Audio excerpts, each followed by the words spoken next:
Assalamualaikum warahmatullahi wabarakatuh. Innal hamdalillah nahmaduhu wa nasta'inuhu wa nastaghfiruh wa na'udzu billahi min syururi anfusina wa min sayyiati a'malina. Man yahdihillahu fala mudhillalah wa man yudlil fala hadiyalah. Asyhadu an la ilaha illallah wahdahu la syarikalah wa asyhadu anna Muhammadan abduhu wa rasuluh. Ya ayyuhalladzina amanu taqullaha haqqa tuqatih wa la tamutunna illa wa antum muslimun. Ya ayyuhan nasu taqu rabbakumul ladzi khalaqakum min nafsin wahidah wa khalaqa minha zawjaha wa batha minhuma rijalan katsiran wa nisaa'a wattaqullaha alladzi tasaaluna bihi wal arham innallaha kana 'alaikum raqibah. Ya ayyuhalladzina amanu taqullaha wa qulu qawlan sadida yuslih lakum a'malakum wa yaghfir lakum dhunubakum wa may yuti'illaha wa rasulahu faqad faza fawzan 'azima. Amma ba'd, fa inna asdaqal hadithi kitabullah wa khairal hadi hadyu Muhammadin sallallahu alaihi wasallam. Wa syarrul umuri muhdatsatuha wa kullu muhdatsatin bid'ah wa kullu bid'atin dhalalah wa kullu dhalalatin finnar. Kaifa halukum? Segar semuanya? Ngantuk enggak? Hawanya mendung. Nah, insyaallah enggak ya? Semakin semangat apa? Semangat tidur. Baik, ma'asal muslimin, ikhwani fillah wa akhwat rahimani wa rahimakumullah. Alhamdulillah, segala puji bagi Allah Subhanahu wa taala yang mempertemukan kita kembali dalam kajian kitab Bahjatu Qulubil Abrar wa Qurratu Uyunil Akhyar fi syarhi Jawamil Akhbar, syarah 99 hadis oleh Syekh Al-Allamah Abdurrahman bin Nasir As-Sa'di rahimahullah ta'ala. Semoga Allah subhanahu wa ta'ala menjadikan langkah kita ke tempat ini ikhlas karenanya, dan semoga ini langkah menuju surga Allah subhanahu wa ta'ala. Taib. Al-hadisus sadis wa sab'un. Hadis yang ke-76. An Abi Hurairah radhiyallahu anhu qala, dari Abi Hurairah radhiyallahu anhu beliau berkata, qala Rasulullah sallallahu alaihi wasallam, Rasul SAW bersabda, yadhakullahu ila rajulaini yaqtulu ahaduhuma al-akhara. Allah tertawa kepada dua orang yang salah satunya membunuh yang lain, yadkhulanil jannata, namun kedua-duanya masuk surga. Yuqatilu hadza fi sabilillah fayuqtal, yang satu berperang di jalan Allah lalu dia terbunuh. Tsumma yatubullah 'alal qatil, kemudian yang membunuh Allah menerima taubatnya. Fayuslim, lalu dia pun masuk Islam. Fayustashhadu, kemudian dia mati syahid. Muttafaqun alaih. Ana ulangi terjemahannya. Dari Abi Hurairah radhiyallahu anhu beliau berkata, Rasul SAW bersabda, Allah tertawa kepada kedua orang yang salah satunya membunuh yang lain, namun kedua-duanya masuk surga.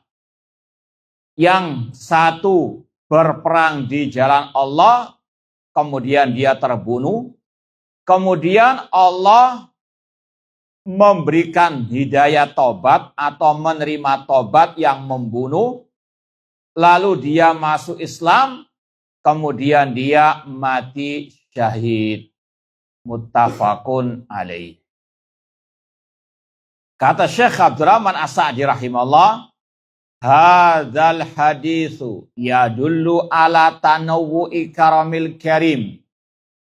Hadis ini menunjukkan bagaimana kemurahan karunia Allah yang maha mulia, yang beraneka ragam, yang bermacam-macam. Demikian pula ini menunjukkan bagaimana rahmat Allah. Kalau kita ingat sabda Rasulullah SAW ya, tentang bagaimana orang yang membunuh berapa orang? 100 orang, ya. Bagaimana Allah memberikan rahmat kepadanya hingga dia pun masuk surga. Ini beraneka ragam, yang tadi banyak kedolimannya, Allah berikan hidayah untuk bertobat dari maksiat kepada taat. Kemudian juga di sini dari kekafiran kepada al-Islam. Makanya di antara rahmat Allah kepada mereka ini, Allah tidak terkadang memberikan azab langsung kepada orang-orang kafir, tapi memberikan kepada mereka kesempatan untuk bertobat.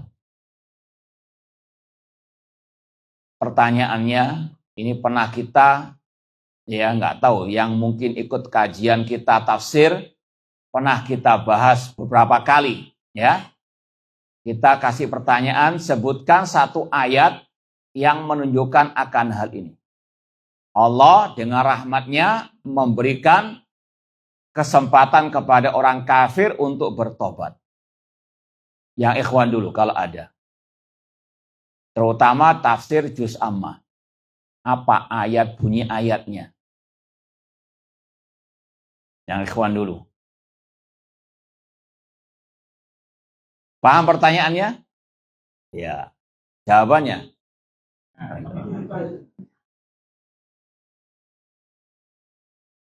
Baik, yang akhwat kalau ada.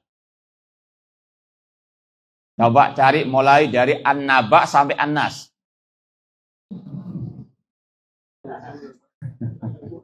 Hah? Baik, biar nggak ngantuk. Hawanya ini perlu ditanya terus ini. Sebelah yang akhwat dulu, Pak.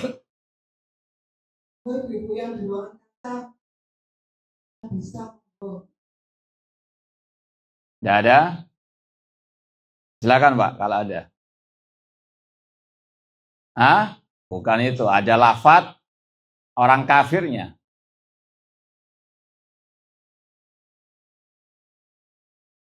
Tidak ada. Baik, dalam surat Al-Buruj, innalladzina fatanul mu'minina wal mu'minati tsumma lam yatubu. Ini intinya. Sesungguhnya orang-orang kafir yang menyiksa orang-orang yang beriman, kemudian mereka tidak bertobat. Ini kata Syekh Abdurrahman As-Sa'di juga dalam tafsir beliau. Ini bukti, salah satu contoh bagaimana kasih sayang Allah kepada manusia. Sampai orang kafir pun sudah kafir plus membunuh, menyiksa orang mukmin, masih Allah kasih kesempatan. Ya summa lam yatubu. Kalau nggak bertobat, falahum adzabu jahannam walahum adzabul harik. Artinya kalau mereka bertobat, nggak mendapatkan siksa. Baik, ala kulin, kalaupun nggak dapat hadiahnya, dapat ilmunya. Betul nggak? Jadi lebih berharga daripada apa? Iya, apalagi kalau dua-duanya dapat, masa. Baik. Surat Al-Buruj, nanti dilihat ayat berapa itu. Innalladzina fatanul mu'minina wal mu'minati tsumma lam yatubu falahum adzabu jahannam walahum adzabul hariq. ayat 10. Nah, baik. Kita tambahkan lagi ucapan Syekh Abdul Rahman As-Sa'di, wa anna karamahu wa fadlahu mutanawwi'un min wujuhin la tu'addu wa la tuhsah. Dan karunia Allah, keutamaannya, kemurahannya ini beraneka ragam, bermacam-macam dari berbagai macam sisinya. Contohnya tadi, ya, bahkan orang kafir Allah masih kasih makan, kesehatan, kekuasaan. Demikian pula dengan ahli bidah, ahli maksiat. Ini kemurahan Allah. Dari berbagai macam sisinya, la tu'addu wa la tuhsah. Tidak terhitung, tidak terbilang. Wa in ta'uddu ni'matallahi la tuhsuha. Ini juga berkaitan dengan nikmat Allah. Wa la yadkhul fi uqulil khalq. Bahkan terkadang tidak masuk logika manusia. Tapi inilah luasnya rahmat Allah. Ya seperti sekarang misalnya orang Yahudi di Palestina. Sudah berapa tahun mereka menjajah, membantai, menyiksa kaum muslimin. Tapi masih Allah berikan apa? Rahmatnya. Buktinya mereka masih hidup. Kalau nggak ada rahmat Allah, nggak mungkin mereka bisa hidup. Bahkan mereka punya kekuasaan, masih punya banyak, ya istilahnya harta dan seterusnya. Tapi tadi ingat, tsummalam yatubu, kalau tidak mau tobat, ya suatu saat azab pasti datang cepat atau lambat. Namun ini bukti bagaimana rahmat Allah. Itu masuk dalam kategori Ar-Rahman Rahim. Cuma yang kita tanya tadi berkaitan dengan ayat yang langsung ada kata-kata orang kafirnya. Wala yadkhul fi uqulil khalq wa khawatirihim. Bahkan terkadang tidak masuk akal manusia. Artinya bagaimana luasnya rahmat Allah kepada hamba-hambanya. Fahadhanir rajulan alladhani qatala ahadumal akhar qayyadallahu likulli minhuma min fadli wa karamihi sababan awsalahu ilal jannah. Di antara contohnya di sini. Dua orang yang salah satunya membunuh yang lain, kemudian Allah Subhanahu wa taala anugerahkan kepada keduanya karunia dan kemurahan rahmatnya yang menjadikannya dua-duanya masuk surga. Ya, maka sekali lagi ini juga menjelaskan kepada kita tidak boleh kita menvonis siapapun yang ahli maksiat ya masuk neraka. Karena bisa jadi di akhir hayatnya Allah apa? Memberikan hidayah tobat, Allah masukkan ke dalam surga. Bahkan orang kafir pun demikian. Tidak boleh kita menvonis perorangannya, per individunya. Fulan dan fulan masuk neraka. Kecuali kalau ada nas ya yang khusus tentangnya. Seperti Abu Lahab masuk neraka dan seterusnya. Ini sekali lagi, karena kita nggak tahu. Barangkali di akhir hayatnya Allah apa? Memberikan hidayah, dia masuk al-Islam. Ya di sini juga demikian. Salah satunya Muslim, yang kedua kafir. Ketika perang yang Muslim mati dulu. Kemudian setelah orang kafir ini istilahnya mungkin menang perang atau selamat, gak terbunuh di medan peperangan, Allah berikan hidayah masuk al-Islam. Kemudian dia ikut perang bersama barisan kaum muslimin, dia terbunuh juga di medan perang. Mungkin gak terbayangkan di benak manusia terjadi hal seperti ini. Namun inilah sekali lagi rahmat Allah yang maha luas.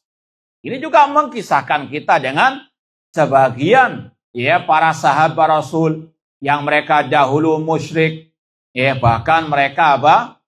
Ya membunuh anak-anak mereka karena takut kefakiran. Allah berikan hidayah menjadi manusia yang paling mulia. Intinya itulah karunia, keutamaan dan rahmat dari Allah Subhanahu wa taala. Oleh karena itulah seorang muslim muslimah tidak boleh putus asa dari rahmat Allah. Fal awal qatala fi sabilillah. Orang yang pertama yang berperang di jalan Allah. wa akramahullah ala yadir rajulil akhar. Allah muliakan lewat tangan orang lain. Yaitu orang apa? Kafir. Dan ini yang juga pernah kita sampaikan. Di antara hikmah Allah menciptakan orang kafir meskipun Allah tidak mencintai orang kafir. Ini kehendak apa namanya? Iradah kauniyah. Sebab kauni.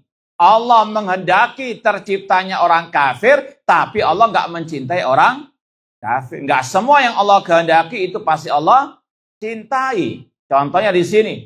Allah nggak mencintai orang kafir, tapi Allah menciptakannya, menghendaki terciptanya, di antaranya karena ada hikmah di balik penciptaan mereka. Apa di antara hikmahnya? Adanya jihad.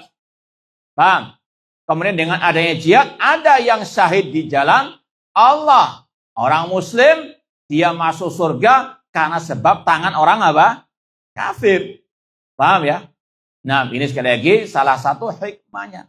Maka tidak ada ciptaan Allah yang murni jelek, yang sia-sia begitu saja. Semuanya Allah ya ciptakan, Allah kehendaki, Allah takdirkan karena ada hikmah. Di antaranya di sini Allah memuliakan orang muslim dengan adanya orang kafir yang membunuhnya di jalan Allah Subhanahu wa taala. Kemudian kata Syekh, alladzi lam yuslim ba'd. Ya, orang kafir tersebut ketika membunuh orang muslim tentunya belum muslim. Bisyahada allati ya'lan maratib. Kalau kita ulangi dari awal, Allah memuliakan orang muslim lewat tangan orang kafir yang belum masuk Islam pada waktu itu, dengan Allah berikan dia syahada, yaitu mati syahid, yang merupakan derajat yang tinggi ba'da martabatis siddiqin, setelah kedudukan para siddiqin. Dalilnya surat An-Nisa 69.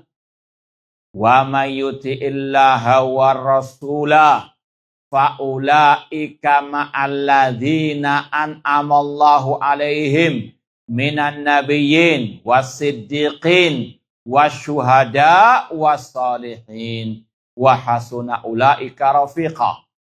Barang siapa yang taat kepada Allah dan Rasul, maka Allah jadikan mereka bersama orang-orang yang Allah berikan nikmat atas mereka dari kalangan nabi, siddiqin dan syuhada.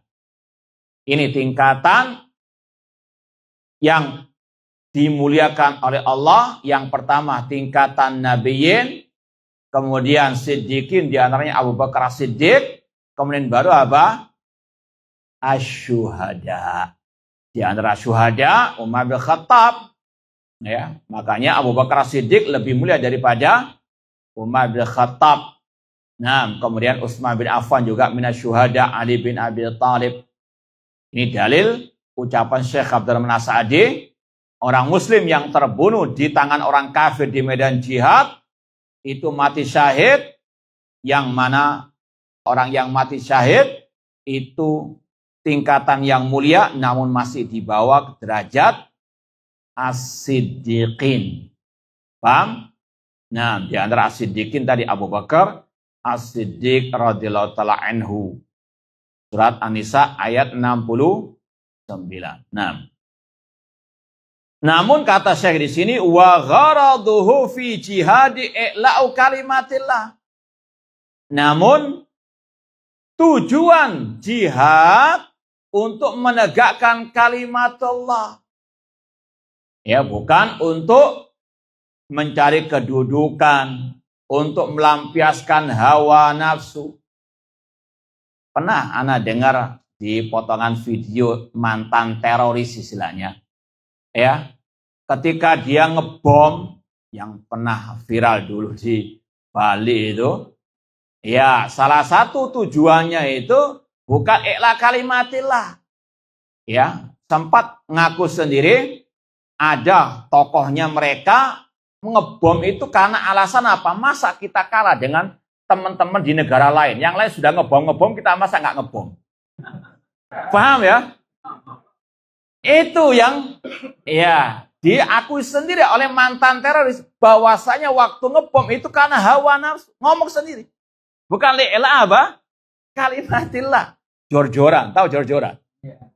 Mosok yang sana sudah ngebom kini cuma anteng-anteng. Paham? Ayo ngebom. Artinya apa? Bukan tujuan li'ila kalimatillah. Paham dong? Dan ya, sekali lagi, anak ngomong seperti ini, itu sesuai dengan ucapannya tadi. Mantan teroris mengatakan, jihadnya mereka itu karena hawa nafsu. Bukan karena li'ila kalimatillah. Nah, dan ini banyak contoh-contoh sebetulnya. Nah, bukan ikhlasillahi ta'ala, bukan li'ila kalimatillah. Makanya, ya tidak benar sama sekali langsung melabeli mereka mati syahid. Dari mana ente tahu? Tujuannya tadi. Untuk apa? Nah, persaingan apa? Bom. Nah, na'udzubillahi min dalik. Intinya sekali lagi, yang dimaksud dengan yang mati syahid, di sini yang masuk surga, yang niatnya ikhlas lillahi ta'ala untuk menegakkan kalimat Allah, dan tentunya ittiba kepada sunnah Rasulullah sallallahu alaihi wasallam. Wa taqarrab ila rabbih bidzalik, dan dia tujuannya mendekatkan diri kepada Allah, fa ajruhu 'ala Allah, maka pahalanya di sisi Allah. Wa laisa lahu 'alal qatili haqqun, dan dia tidak memiliki tanggungan atas orang yang membunuh tadi.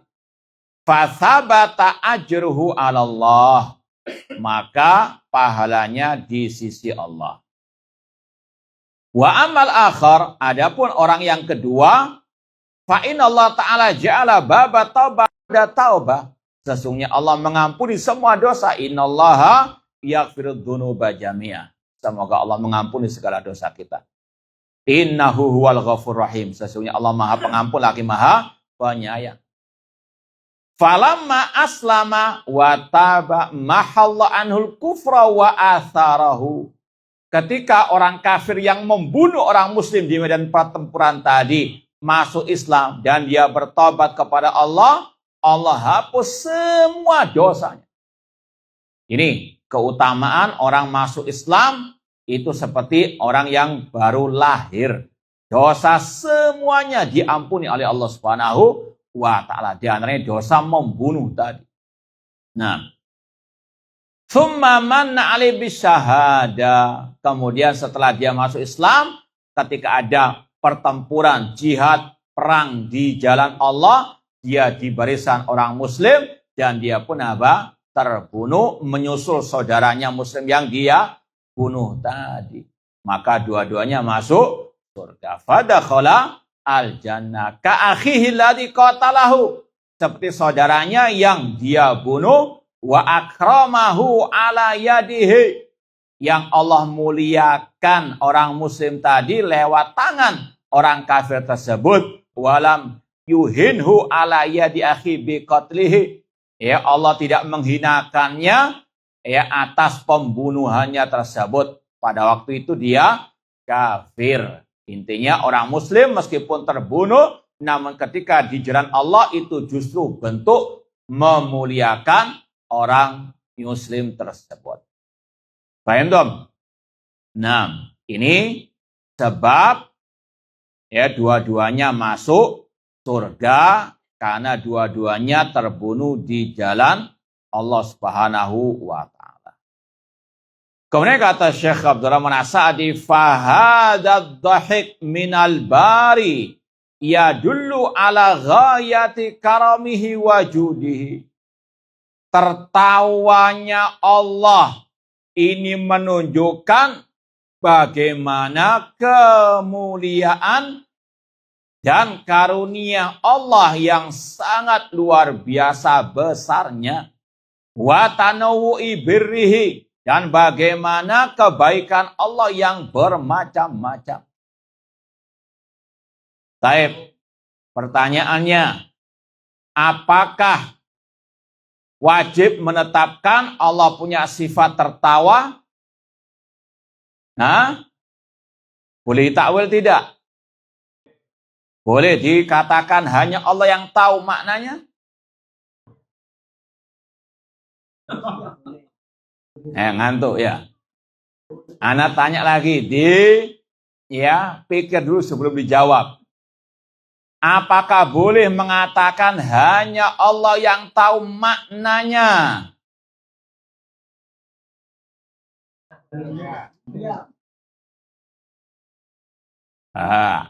Sampai anak ulang ketiga kalinya. Awas kalau benar. Baik. Apakah boleh mengatakan tentang sifat ini hanya Allah yang tahu maknanya? Hadani Allah wa iyyakum. Semoga Allah berikan hidayah kepada kita semuanya. Semoga yang salah segera bertobat. Iya, sebelum matahari terbit dari arah. Iya. Baik. Kita bahas ini karena masalah prinsip Ahlus Sunnah. Ini masalah akidah Ahlus Sunnah. Ini masalah iman kepada Allah. Harus paham secara tuntas. Gak boleh ada yang salah keliru. Paham ya? Sekali lagi, ini masalah iman kepada Allah. Ini masalah sifat Allah. Ini rukun iman yang pertama. Gak boleh salah. 6. Ini salah satu pembeda Ahlus Sunnah dengan ahlul bid'ah. Kalau antum salah bisa jadi ahlul bid'ah. Mau jadi ahlul bid'ah? Nah, maka dengarkan, jangan ngantuk. Karena tadi jawaban-jawaban mulai saya 1, 2, 3. Na'udzubillahi min dzalik. Namun sekali lagi pintu taubat masih terbuka. Ikhwani fillah wa akhwat rahimani wa rahimakumullah. Ingat kaidah Ahlus Sunnah dalam memahami nama dan sifat Allah. Isbatu ma asbatahullah li nafsihi min asma'i wa sifatihi fi kitabihi au ma asbatahu lahu Rasul sallallahu fi sunnatihi. Menetapkan apa yang ditetapkan oleh Allah tentang nama dan sifatnya di dalam kitabnya Al-Quran dan yang ditetapkan oleh Rasul sallallahu alaihi wasallam. Min ghairi tamsil, tanpa menyerupakannya dengan sifat makhluk. Wala takyif, tanpa membagaimanakan sifat Allah. Wala tahrif, tanpa menyelewengkan dari makna yang sebenarnya. Wala ta'til, tanpa menafikan mengingkarinya. Dan kalau mau ditambah, ini yang paling inti yang antum jatuh ke dalam kesesatan tadi. Ya, yaitu tanpa menyerahkan maknanya kepada Allah. Ahlus Sunnah menyerahkan bagaimananya sifat Allah, tapi maknanya wajib dipahami. Paham? Imam Malik mengatakan ketika ditanya bagaimana Allah istawa di atas arsy, beliau mengatakan al-istiwa maklum. Maknanya dipahami. Paham? Sampai sini paham enggak kesalahan antum? Sudah tobat? Oh enggak siapa. Willy enak itu. Baik. Ya, sekali lagi yang diserahkan kepada Allah itu bagaimananya. Al-kaifu majhul, kata Imam Malik, bagaimananya Allah istawa itu yang enggak diketahui. Wallahu a'lam. Ingat itu yang pernah kita sampaikan. Kalau ditanya bagaimananya, wallahu a'lam. Tapi kalau maknanya maklum, sudah diketahui. Paham tuh? Ana tanya lagi. Ya, awas salah. Apakah boleh mengatakan hanya Allah yang tahu bagaimananya sifat tertawanya? Sudah keras salah lagi. Hah? Yang mana yang salah tadi? Hah?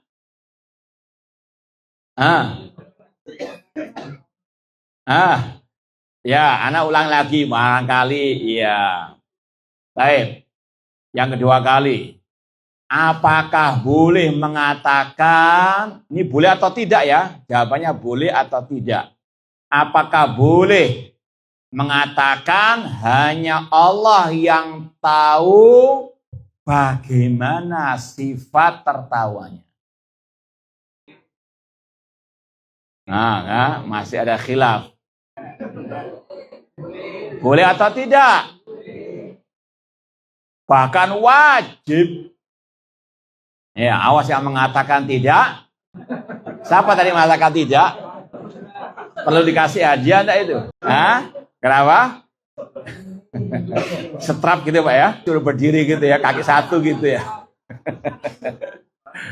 Taib, ala kulli hal, sekali lagi pintu tobat masih terbuka.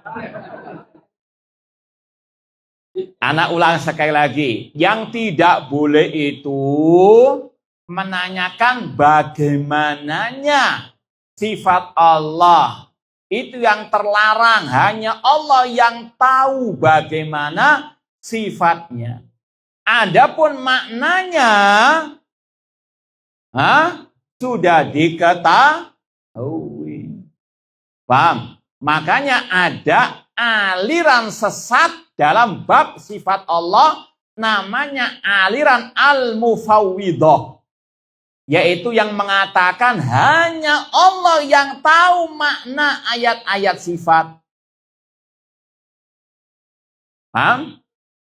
Makanya kalau dia mengatakan boleh mengatakan hanya Allah yang maha tahu, ini aliran apa tadi? Mufawwidah. Mau mufawwidah atau ahlussunnah? Ya, sekali lagi ala kullin. Makanya ini faedahnya bermajelis ilmu. Ya. Kalaupun salah, ya harus apa? Harus taubat. Baik. Ikhwani fillah wa akhwati rahimani wa rahimakumullah. Sekali lagi, yang tidak boleh ditanyakan itu apanya? Bagaimananya. Yang hanya Allah yang tahu itu yang apanya? Bagaimananya. Baik, sudah. Taubat ya. Jangan diulang lagi loh. Baik, tadi sekedar pemanasan sebetulnya. Ini baru masuk ucapan Syekh Abdurrahman As-Sa'di. Kata Syekh, wa hadad dhahik al-warid fil hadis wa fi ghairi minan nusus ka ghairi min sifatillah.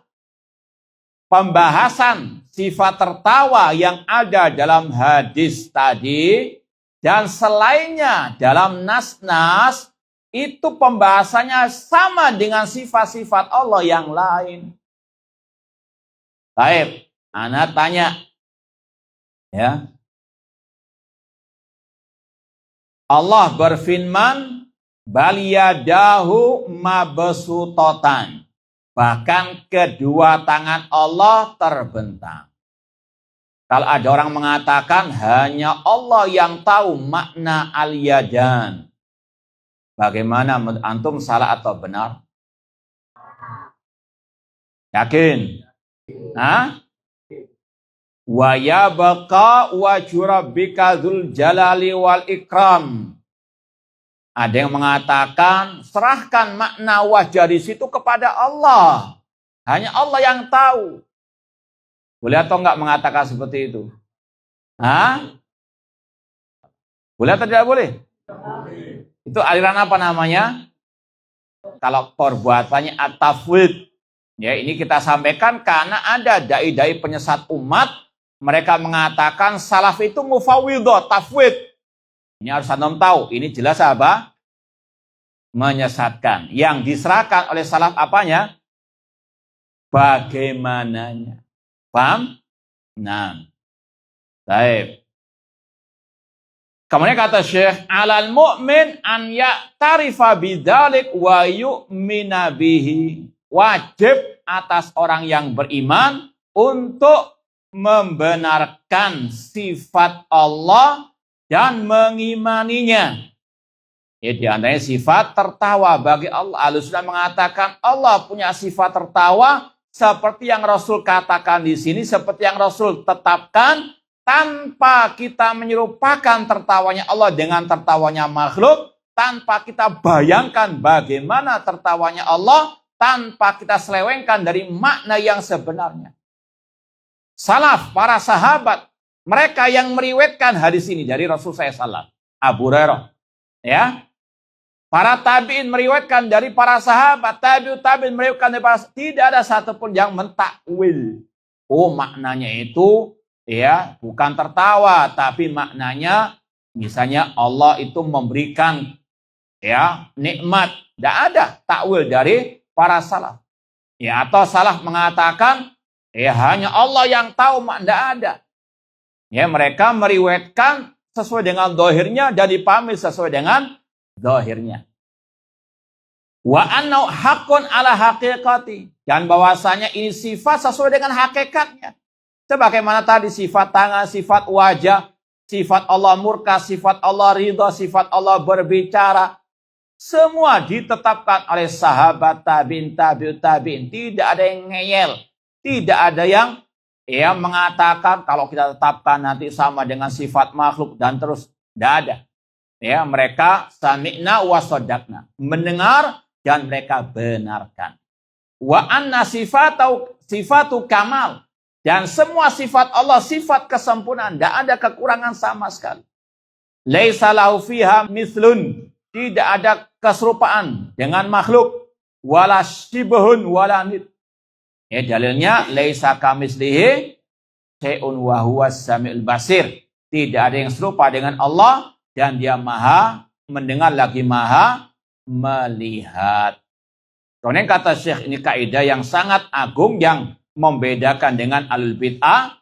Fakama anna lillahi zatan la tusbihu zawat, falahu ta'ala sifat la tusbihu sifat. Sebagaimana Allah memiliki zat yang tidak sama dengan zat makhluk, maka Allah juga punya sifat yang nggak sama dengan sifat makhluk. Ini juga dalam rangka membantah alil bid'ah. Misalnya alil bid'ah mengatakan, kalau kita mengatakan Allah itu punya sifat tertawa, nanti sama dengan tertawanya. Kan kata-katanya sama, tertawa dan tertawa berarti sama. Maka kita bantah. Anda menetapkan nggak Allah punya zat? Kalau dia mengatakan Allah nggak punya zat, ateis. Paham? Ya. Apakah Allah punya sifat wujud? Pasti mereka mengatakan, ya wujud kita bakok kan? Mereka meyakini. Manusia punya wujud enggak? Pasti mereka mengatakan, kalau nggak punya berarti bahaya itu. Nah ya. Nah, maka kalau dia mengatakan iya punya wujud, berarti Anda menyerupakan Allah dengan apa? Manusia. Allah dikatakan oleh Anda punya wujud, manusia punya wujud, berarti apa? Menyamakan Allah dengan makhluk. Kalau dia ngeles mengatakan beda wujudnya Allah dengan wujudnya makhluk, samirawon juga dengan apa? Ya, tertawanya Allah tidak sama dengan tertawanya makhluk. Paham? Nah, itu ya salah satu kiat membantah orang-orang yang mentakwil ataupun menolak sifat-sifat Allah dengan alasan kalau kita tetapkan sifat Allah tersebut nanti sama dengan sifat makhluk. Sama dengan kata-kata tadi. Anda mengatakan Allah punya zat, manusia punya zat. Kalau Anda menetapkan Allah punya zat, berarti Anda menyerupakan Allah dengan apa? Manusia, makhluk. Ya, kalau mereka mengatakan beda zat Allah dengan zat makhluk, maka bantahnya lagi apa? Hah? Demikian pula dengan sifat Allah. Nggak sama dengan sifat, persamaan dalam kata, nggak mengharuskan persamaan dalam apa? Hakikat. Paham? Nah, baik, jangan lanjut-lanjut kalau nggak paham. Salah lagi. Baik, ini memang harus pembahasan diulang-ulang. Terkadang sekali, ya belum paham. Kedua kali agak-agak paham. Ketiga kali, awas salah paham. Iya, kalau nggak paham-paham betul, waduh ini. Baik, kita tambahkan lagi kata Syekh Wa kullu sifatu hamdin wa majin wa ta'zim. Semua sifat Allah itu sifat terpuji, sifat yang sangat agung, wa jalalin wa jamalin wa kamal. Sifat kemuliaan, sifat keindahan, sifat kesempurnaan. Fanu'min bima ja'abil kita wa sunnah min sifati rabbina. Maka wajib kita mengimani semua sifat-sifat Allah yang tercantum dalam Al-Quran dan Sunnah.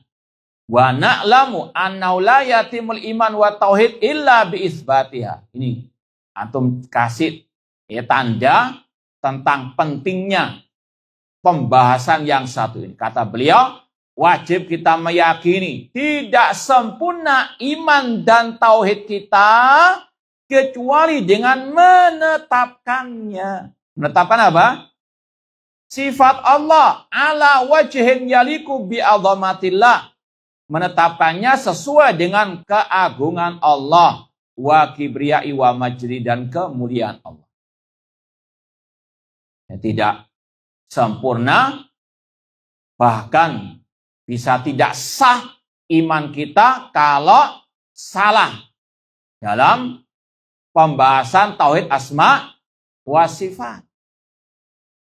Kalau mentafid itu jatuh kepada kebid'ahan. Tapi kalau sampai kepada pengingkaran tanpa takwil, bisa kufur. Menyerupakan sifat Allah dengan sifat makhluk, bisa kufur. Makanya, ini kita tes, barangkali ada yang hafal, meskipun dengan bahasa Indonesia. Ucapan gurunya Imam Bukhari, yang bernama Nu'aim bin Hammad. Ada 3 bagian dalam ucapan beliau. Nah, kita tes. Ada yang hafal? Ini kita, biar tahu juga siapa yang sering ikut kajian akidah atau sakinah mawaddah warahmah. Nah, ini masalah rukun iman. Ucapan gurunya Imam Bukhari yang bernama Nu'aim bin Hammad. Gak usah browsing. Nah, nggak ada yang tahu. Mau dicatat atau enggak? Baik. Kalau bahasa Arabnya, yang mau bahasa Arab, silakan tulis dulu. Kalau nanti yang terjemahnya lanjut setelah itu. Man syabbahallaha bi khalqihi faqad kafara. Man syabbahallaha bi khalqihi faqad kafara.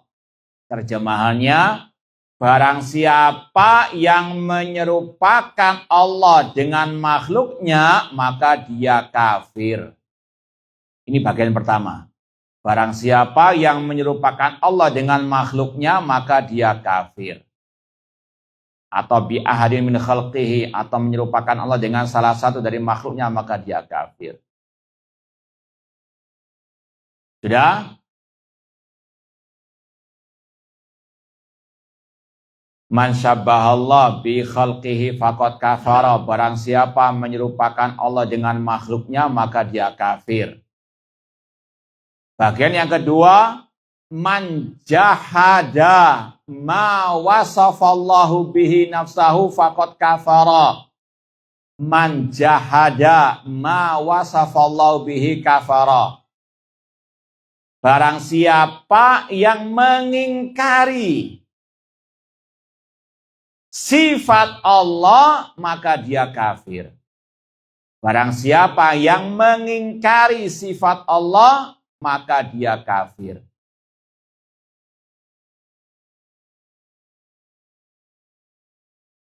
Sudah? Ini yang kita sampaikan tadi. Kalau masuk ke dalam ranah tasbih atau ranah al-ingkar, kafir. Keluar dari Islam. Kemudian kata Nu'aim bin Hammad rahimahullah, wa laisa fima wasafallahu binafsahu tasbihun. Tidaklah yang Allah sifatkan dirinya dengannya itu bentuk penyerupaan. Bukanlah yang Allah sifatkan Itu bentuk penyerupaan. Bukanlah yang Allah sifatkan, bukanlah yang Allah sifatkan, bukanlah yang Allah sifatkan bentuk penyerupaan.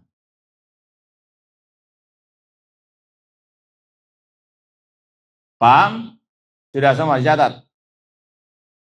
Baik. Intinya ketika Allah mensifati dirinya dengan tertawa seperti dalam hadis ini, ya, bukan bentuk menyerupakan dirinya dengan apa? Makhluk. Meskipun kata-katanya sama, makhluk tertawa, Allah juga tertawa. Sama dengan Allah ridho, manusia ridho, itu bentuk bukan bentuk apa? Penyerupa. Ini bantahan kepada kelompok ahlil kalam, ahlil bid'ah yang menuduh ahlus sunnah musyabbihah, menyerupakan Allah dengan makhluk. Ya, karena kita mengatakan Allah punya tangan, kita dinamakan musyabbihah, menyerupakan Allah dengan makhluk. Tidak. Ya, sekedar menetapkan bukan berarti apa? Menyerupakan. Ini sudah pernah kita bahas. Ya, dan antum mungkin masih ingat KBS. Apa KBS? Iya, dekat sini, mau ke sana ada? Hah? Mau rekreasi ke sana? Insya Allah sudah pernah kita sampaikan. Ini juga diucapkan oleh Imam Ibnu Khuzaimah. Imam Ibnu Khuzaimah seorang ulama mazhab Syafi'i yang wafat tahun 311 Hijriah. Beliau ketika membantah orang-orang yang menuduh kita menyerupakan Allah dengan makhluk hanya karena kita menetapkan sifat Allah, ini perumpamaannya, ilustrasinya sama kalau kita terjemahkan. Ada seseorang datang menjenguk KBS tadi. Rekreasi di KBS. Lihat banyak wajah. Kemudian datang ke temannya yang ahli bid'ah tadi. Cerita. Totonggoy lah. Saya baru dari KBS. Melihat ada banyak wajah monyet. Kemudian marah itu ahli bid'ah itu. Jangan samakan saya dengan wajah monyet. Loh, siapa penyamakan? Paham ya? Sekedar menetapkan monyet punya wajah, apakah berarti menyamakan orang itu dengan wajah monyet? Anak ulangi lagi pertanyaannya. Apakah sekedar menetapkan monyet punya wajah berarti menyamakan orang dengan wajah monyet?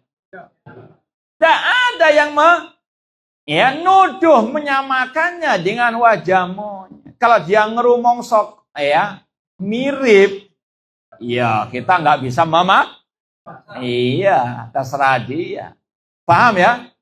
Itu kata Imam Ibnu Khuzaimah rahimahullah. Sekedar menetapkan wajah monyet, wajah anjing, wajah babi, bukan berarti menyamakan manusia dengan wajah binatang tersebut. Demikian pula walillahil matsal a'la. Allah memiliki perumpamaan yang lebih tinggi. Ketika kita mengatakan Allah punya wajah seperti yang Allah firmankan dalam ayat wa yabqa wajhu rabbika dzul jalali wal ikram, tidak ada kelaziman kita menyamakan Allah dengan makhluk. Paham ya? Kalau ada yang menuduh kita menyamakan dengan wajah Allah dengan wajah makhluk, maka ingat tadi. Apa? Itu perumpamaannya ketika kita ngomong monyet punya wajah, dia ngerumongso. Jangan kamu samakan saya dengan wajah sopo singonya. Paham ya? Paham maksud arahnya? Nah, baik. Intinya sekedar menetapkan sifat Allah, tidak ada kelaziman menyamakannya dengan sifat makhluk. Dan ini bukan akidahnya Syekh Abdurrahman As-Sa'di atau akidahnya Wahabi. Sekali lagi, ini sudah akidahnya ulama-ulama terdahulu, menetapkan apa adanya tanpa menyerupakan, tanpa membayang-bayangkan, tanpa mentakwilkan tanpa menyerahkan maknanya kepada Allah. Mau lanjut? Atau agak berat pembahasannya? Asik-asik tapi.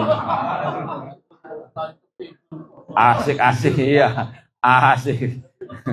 Asik seliut gitu ya. Kalau mau kita mau tambahkan dari referensi yang lain. Boleh atau cukup dengan apa yang disampaikan Syekh Abdurrahman Sa'di? Baik, ini sekedar untuk membuktikan akidah ini bukan akidah karangan Wahabi. Ya, ini akidah sudah ada sejak imam-imam salaf. Di antaranya Imam At-Tirmidzi. Ini sering kita bawakan dalam kajian-kajian kita, entah di masjid atau mungkin di TV Roja. Ucapan Imam Tirmidzi, kan sering kita lewat hadis rawahu At-Tirmidzi yang hidup di abad ketiga Hijriyah rahimahullah. Ya, dalam kitabnya Sunan Tirmidzi, hadis riwayat Tirmidzi. Ya, itu ada bab tentang keutamaan zakat. Ya, kalau nanti punya terjemahan Sunan Tirmidzi, kitab Az-Zakat, itu ada bab fadlis sadaqah, keutamaan bersedekah. Ada hadis Rasul bersabda, "Ma tasaddaqu ahadun bi sadaqatin min tayyibin wa la yaqbalu tayyiba illa akhadar rahman bi yaminihi." Tidaklah seseorang bersedekah dengan sedekah yang baik dan Allah tidak menerima kecuali yang baik, kecuali Allah mengambilnya dengan tangan kanannya, biyaminihi. Itu hadisnya. Kemudian Imam At-Tirmidzi mengomentari atau mensarah ya hadis atau ucapan Rasul ini. Ini ingat ucapan Imam Tirmidzi.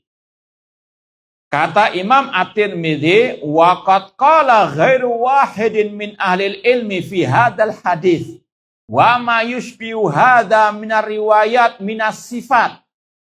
Telah berkata banyak para ulama tentang hadis ini dan yang semisal dengannya dari riwayat-riwayat yang berkaitan dengan sifat Allah. Wa nuzulir rabbi tabaraka wa ta'ala kulla layatan ila sama'i dunya. Dan yang berkaitan dengan turunnya Allah ke langit dunia. Ya, setiap malam. Kalau para ulama tersebut berkata, qad tathbutur riwayat fi hada.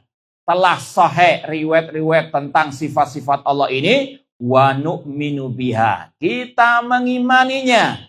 Wa la yutawaham. Tidak boleh dihalusinasi, dibayang-bayangkan. Wa la yuqal kaifa. Tidak boleh ditanya bagaimananya sifat Allah tersebut. Hakadha ruwiya an Malik wa Sufyan ibni Uyainah wa Abdullah bin Mubarak. Dan inilah yang diriwayatkan dari ulama salaf seperti Imam Malik, Sufyan bin Uyainah, Abdullah bin Mubarak rahimahumullah. Annahum qalu fi hadhi al-ahadith. Mereka semuanya berkata tentang hadis-hadis tentang sifat Allah. Amirruha bila kaifin. Tetapkanlah sifat-sifat Allah tersebut tanpa dibayang-bayangkan, tanpa dibagaimanakan. Wa hakadha qaulu ahlil ilmi min ahli sunnah wal jamaah. Inilah ucapan ahlu sunnah wal jamaah atau ulama ahli sunnah. Wa amal jahmiyatu fa'angkrat hadir riwayat. Adapun kelompok Jahmiyah yang sesat, mereka mengingkari riwayat-riwayat tentang sifat-sifat Allah tadi. Wa qalu hadza tasbihun. Kelompok sesat Jahmiyah mengatakan sifat-sifat tersebut ini bentuk penyerupaan. Paham? Ya, sekali lagi kalau ada yang mengatakan kalau kita menetapkan sifat Allah dikatakan kita menyerupakan Allah dengan makhluk, ini pengikut kelompok apa tadi? Al-Jahmiyah. Kemudian kata beliau, waqad dzakarallahu azza wa jalla fi ghairi maudhi' min kitabi al-yad wa sam wal basar. Allah telah banyak menyebutkan dalam ayat-ayatnya sifat tangan, yad, pendengaran, penglihatan. Fata'awwalatil Jahmiyah hadil ayat fa fassaruha ala ghairi ma fassara alul ilmi. kelompok Jahmiyah yang sesat tadi mentakwilkan ayat-ayat sifat dan mereka mentafsirkan tidak sesuai dengan tafsir para ulama. Wa qalu, kelompok Jahmiyah mengatakan innallaha lam yakhluq Adam biyadih. Mereka mengatakan Allah tidak menciptakan Adam dengan tangannya. Wa qalu inna makna yad hahuna al-quwwah. Kelompok Jahmiyah mengatakan makna tangan adalah kekuatan. Itu namanya apa? Takwil kelompok Jahmiyah. Jangan keliru. Nah, sekali lagi. Kalau tes, ngantuk atau tidak. Kalau ada orang yang mengatakan arti tangan adalah kekuatan. Salah atau betul? Nah, kalau ada yang mengatakan tangan yang dimaksud dalam ayat bal yadahu mabsuutatan itu kenikmatan. Itu apa namanya? Takwilnya kelompok Al-Jahmiyah. Baik. Wa qala Ishaq bin Ibrahim. Berkata gurunya Imam Bukhari yang bernama Ishaq bin Ibrahim Ar-Rahawai, innama yakunu tashbih idza qala yadun kayadin aw mislu yadin. Yang namanya menyerupakan kalau dikatakan tangan sama dengan tangan. Tangan Allah sama dengan tangan makhluk. Baru itu namanya apa? Menyerupakan. Paham ya? Kalau ada tadi, wajahmu sama dengan wajah monyet, itu baru namanya apa? Menyamakan. Kalau sekedar cerita, saya tadi di KBS melihat wajah monyet, titik. Bukan berarti apa? Sama dengan kita ketika mengatakan Allah punya wajah titik. Ya, tidak bisa dikatakan itu bentuk menyerupakan. Ini kata ulama salaf, bukan kata Wahabi. Ya, ini ulama sebelum Imam Bukhari, gurunya Imam Bukhari, Ishaq bin Rahawai, juga Imam Tirmidzi. Kalau Wahabi kan barusan saja. Paham ya? Apakah ulama-ulama ini ikut Wahabi?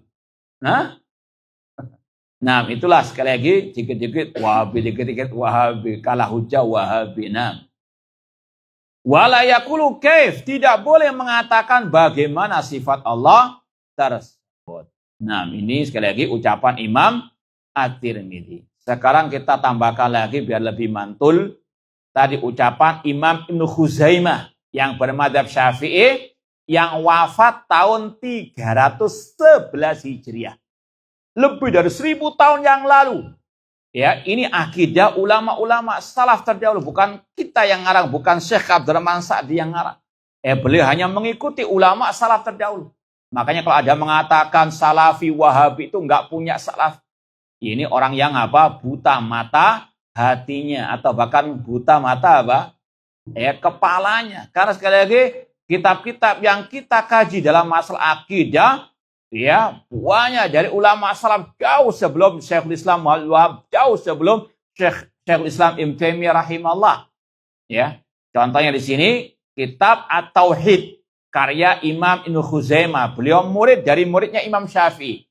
Imam Syafi'i punya murid namanya Imam Al-Muzani. Imam Muzani punya murid namanya Imam Ibnu Khuzaimah. Ya, beliau punya kitab khusus tentang tauhid, masalah tauhid asma wa sifat. Kita baca tentang pembahasan sifat tertawa bagi Allah. Kata Imam Ibnu Khuzaimah, bab zikru isbati dhahiki rabbina azza wa jalla. Bab penetapan sifat tertawa Rabb kita Allah azza wa jalla. Kemudian kata beliau, bila sifatin tasifu dhahikahu, tapi tanpa membagaimanakan sifat tertawanya. Jalla thana'uhu, la wala yushbih dhahikahu bidhahikil makhlukin. Tidak sama tertawanya Allah dengan tertawanya makhluk. Paham? Ini menetapkan tanpa menyerupakan, tanpa membayang-bayangkan. Bal nu'min bi annahu yadhak, bahkan kita wajib mengimani Allah itu tertawa. Kama a'laman Nabi SAW, seperti yang Rasul kabarkan. Wa naskut an sifati dhahiki jalla wa ala. Namun kita diam, tidak membagaimanakan, tidak membayangkan bagaimana sifat tertawanya Allah. Idillahu azza wa jalla ista'thara bi sifati dhahiki. Karena Allah yang hanya tahu bagaimana sifat tertawanya tersebut. Lam yutli'na ala dzalik. Allah tidak mengabarkannya kepada kita tentang bagaimananya. Fanahnu qailun bima qala Nabi SAW. Kami mengatakan seperti yang dikatakan oleh Nabi SAW. Allah tertawa. Kita katakan Allah tertawa. Musaddiquna bidzalik. Kita membenarkannya biqulubina, dengan hati kita. Munsitun amma la yubainana. Kita diam dari apa yang tidak dijelaskan oleh Rasulullah SAW. Mimma istatarallahu bi ilmihi, dari apa yang Allah simpan dalam ilmu ghaibnya. Paham dong? Nah, ini sekali lagi akidah ulama salaf jauh sebelum Syekh Abdul Rahman As-Sa'di, jauh sebelum Syekhul Islam Muhammad bin Abdul Wahab dan seterusnya. Baik, kita lanjutkan syarahnya. Wa hadzal hadis min jumlatil ahadisil muraghibah fi dukhul fil Islam. Hadis ini termasuk hadis yang memotivasi orang masuk Islam. Wa fathi abwabi taubah bi kulli wasilah, dan memotivasi orang untuk bertobat. Fa innal Islam yajubu ma qablahu. Karena Islam itu menghapus apa yang sebelumnya. Wa ma amilal insan fi hali kufri, apapun dosanya dihapuskan. Ya. Namun sebaliknya, kebaikan yang dia lakukan ketika kafir itu tetap bernilai pahala di sisi Allah. Ya, sekali lagi ini luasnya rahmat Allah. Yang jelek Allah hapus, yang baik tetap akan apa? Ditetapkan oleh Allah pada hari kiamat pahalanya. Waqad aslama ala ma aslafa, orang itu masuk Islam.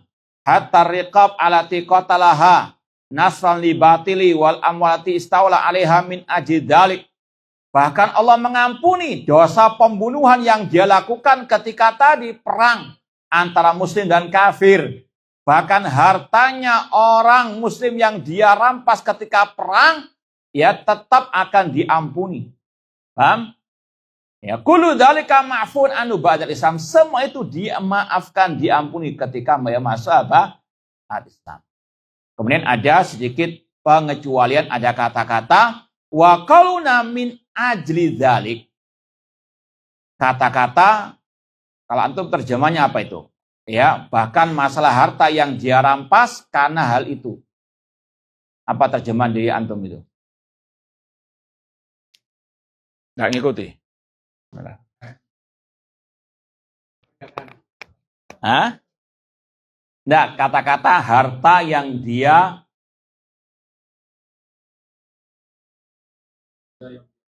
yang dia kuasai, lanjutkan. Karena hal, ini kata-kata karena hal tersebut ini karena perang tadi. Paham? Nah, sekarang ini yang dibahas. Bahkan harta yang dia kuasai karena hal tersebut, ihtirazun anil hukuk allati iktadot hal mu'amalat bainal muslim wal kufar. Ini ya berbeda dengan pembahasan hak muamalah. Misalnya ada orang kafir, dia utang kepada orang muslim. Paham? Ketika dia masuk Islam, harus tetap bayar apa? Hutangnya tersebut. Paham ya? Beda dengan harta yang dia kuasai ketika perang. Itu sudah nggak usah dibahas lagi, sudah diampuni, dimaafkan sudah. Paham ya? Paham enggak? Nah, sekali lagi ini pengecualian. Ya, meskipun dia dulunya kafir, ketika masih punya utang dengan orang muslim, kalau dia masuk Islam, nggak ada kata-kata Islam kan menghapus semuanya. Nggak bisa. Ini masalah hak muamalah. Paham? Nah, fa inal kafir idza aslama wa alaihi huququn wa diyun wa a'yan akhadaha wa sallahu bisababil muamalah fa inal Islam la yuskituha. Orang kafir apabila dia masuk Islam sedangkan dia masih punya tadi hutang piutang atau punya tanggungan harta ya berkaitan dengan muamalah dengan orang muslim, maka Islam tidak menggugurkan kewajiban bayarnya. Li'annaha mu'amalatun mustaraka bainan nas barin wa fajirihim. Karena masalah muamalah ini adalah ya berkaitan dengan hak manusia yang baik maupun yang fajir, muslim dan yang kafir. Bi khilafil qismil awal, ini berbeda dengan kasus yang pertama, yaitu tadi merampas harta orang muslim karena ada peperangan tadi. Fa inna kulla min tarafain al-muslimin wal kuffar idza hasala al-harb wa tarattab alai qatlun wa akhdhu ma la yuradu illa tau'an. Karena kedua belah pihak orang muslim dan kafir, kalau ketika perang ini sudah tidak bisa diambil lagi harta yang sudah dirampas. Misalnya orang muslim ketika menang perang dapat ghanimah, orang kafir ya. Ternyata orang kafir itu masuk Islam, apakah wajib mengembalikannya? Enggak. Paham ya? Jadi kebalikannya juga sama. Kemudian kata beliau, la yuradu ila tau'an, tabarru'an mimma wasala ilaih. Kecuali kalau dia memang mau dikembalikan ya terserah. Paham? Jadi orang kafir ketika masuk Islam, hartanya dulu dirampas oleh orang muslim karena perang. Kalau mau dikembalikan ya silakan. Tapi kalau enggak ada dosa. Wa yushbihu hadha min ba'dil wujuh qitalu ahlil baghi li ahlil adl. Haitsu lam yatmanhumul ulama matlafu halal harb. Yang mirip dengan kasus ini, kalau ada misalnya peperangan, memang salah peperangan tersebut, ya, maka para ulama tidak mewajibkan mengembalikan barang yang telah dirampas atau yang dirusak. Min nufusin wa amwali ta'wil. Contoh, kasus di zaman para sahabat Nabi. Ya, ada perang karena takwil antara Ali dan Muawiyah. Perang apa? Dan Ahlussunnah punya keyakinan mereka semuanya adalah ahli ijtihad. Paham? Tidak boleh mencela seorang pun dari mereka yang bertikai. Paham tuh? Nah, kama ajma ala dzalika sahabat radhiyallahu anhum hina waqatil fitnah fa ajma'u ala anna ma talifa min nufus wa utrifa min amwal laysa fi dhaman min tarafain. Tentunya ketika perang ada yang dirusak, ada yang dikorbankan, tapi enggak ada istilahnya apa? Tanggungan bayar apa kerusakan. Paham ya? Beda dengan kasus ya, antum tengkar dengan teman antum, kemudian antum banting ya mobilnya. Ya, barangkali karena marahnya apa? Muncul kekuatan apa? Seandainya ya merusak, ya wajib mengganti. Paham ya? Tapi kalau ketika ada perang meskipun ya karena takwil, ini tadi nggak ada apa? Tanggungan untuk mengembalikan. Paham tuh? Baik, karena masih banyak hadiahnya kita tanya. Tadi tentang perselisihan di antara para sahabat. Sebutkan salah satu ucapan ulama salaf tentang pertikaian antara para sahabat tadi. Apa sikap Ahlussunnah? Ini ngetes antum nih, belajar akidah enggak?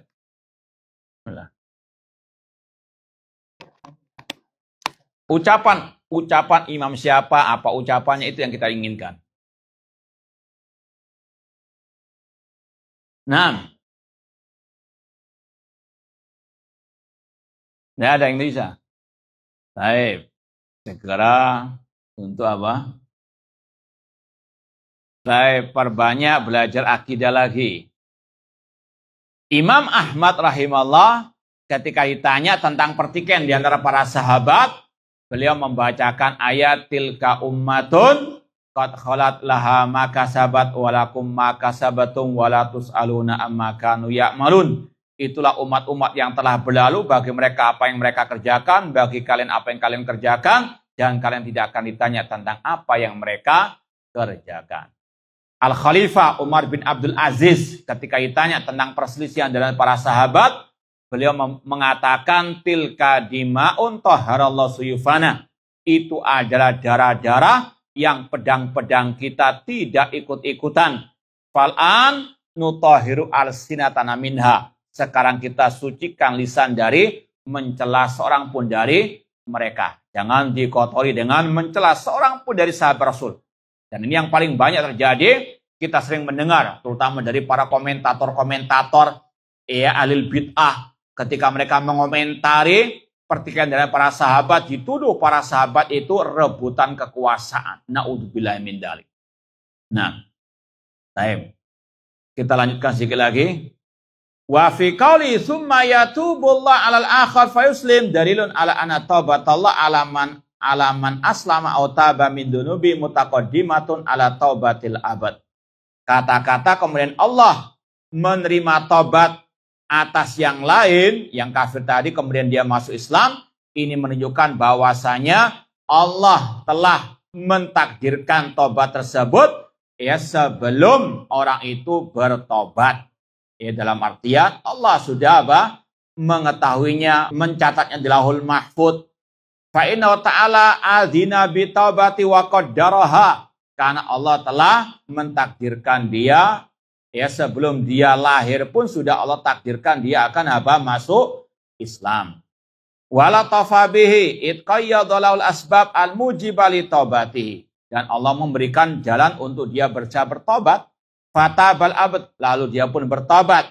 Tsumma taballahu alaih, kemudian Allah menerima tobatnya ba'da dzalik bi an maha anhu ma sabaqa minal jaraim al kufra wa ma dunahu, dan Allah menghapus semua dosanya dan juga kekafirannya.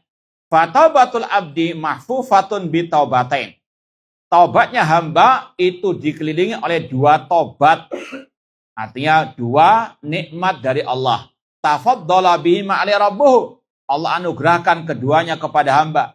Idanu lahu wa takdiruhu wa tasiru di taubah hatta.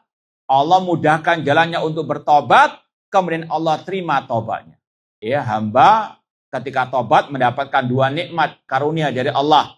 Allah berikan jalan-jalan menuju kepada tobat, kemudian setelah dia tobat Allah terima tobatnya. Semuanya kembali kepada karunia Allah Subhanahu wa taala. Bahwa ta'ala tawwabur rahim. Dan yang terakhir, wa taubah min ajali ta'at wa adhamiha. Taubat termasuk taat yang paling mulia dan yang paling agung. Fahadal hukmu thabitun fi jami' ta'at kulliha. Dan itu berlaku pada semua ketaatan. Yuwaffiqillahu lahal abad awalan wa yassir lahu asbabaha wa yasallahu turuqaha thumma idza fa'alaha al-mutqabilaha. Ketaatan juga demikian. Sebelum orang itu berbuat ketaatan, Allah berikan hidayah terlebih dulu. Setelah dia berbuat, Allah terima ini semuanya karunia anugerah dari Allah Subhanahu wa taala. Allahumma a'inni ala dzikrika wa syukrika wa husni ibadatik. Wa katabalahu biha ridwanahu wa thawaba. Allah yang telah mencatat keridhaan dan pahalanya. Fama awsa'a fadlal karim wa ma'aghzara karamahu al-mutanawi al-amim. Intinya, alangkah luasnya karunia Allah yang maha mulia dan alangkah banyaknya kemurahan Allah yang beraneka ragam. Wallahu ta'ala a'lam.